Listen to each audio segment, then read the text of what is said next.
पद्मावती तुम पाखे गोटे विशेष कार्य रही वंशासुर से कार्य को संपादन करने आज तुम पाखे मुझे उपस्थित विशेष कार्य जान गोटे व्रत करने देवश्री नारद देवी परामर्श व्रतर नाम हूँ धनश्री ओषा हाँ हाँ धनश्री ओषा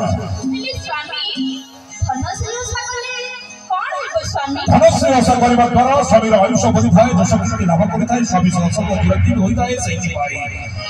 स्वामी आयुष बढ़ा स्त्री मान धनश्री ओषा करता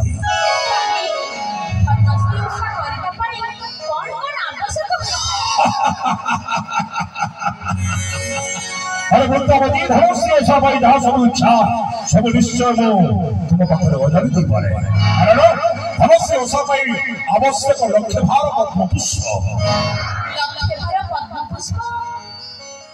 स्वामी शीत समय समय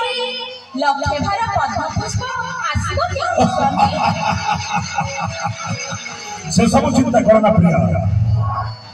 कंसर नाम श्रवण करने मात्र गगन पवन हुए संविभूत गोपपुर कालिंदी हृदय लक्ष्य बार पद्म पुष्प प्रस्फुटित हो रही अच्छी तेणु नंदराजा को चिता प्रेरणा करी लक्ष्य बार पद्म पुष्प तेणु हे मोर प्राण प्रिय मोर आयुष वर्धन पाई करीबनी कि तुम्हें निश्चय स्वामी यदि तुमर आयुष बढ़ो ताले मु निश्चय करिके धनश्री ओषा तबे विलंब कहीं प्रिया जाओ पूजा पाई सजभाजन प्रस्तुत करिबा एवं तापरे धनश्री ओषा निश्चय संपूर्ण करिबा स्वामी मोर प्रणाम ग्रहण करंतु रसस्व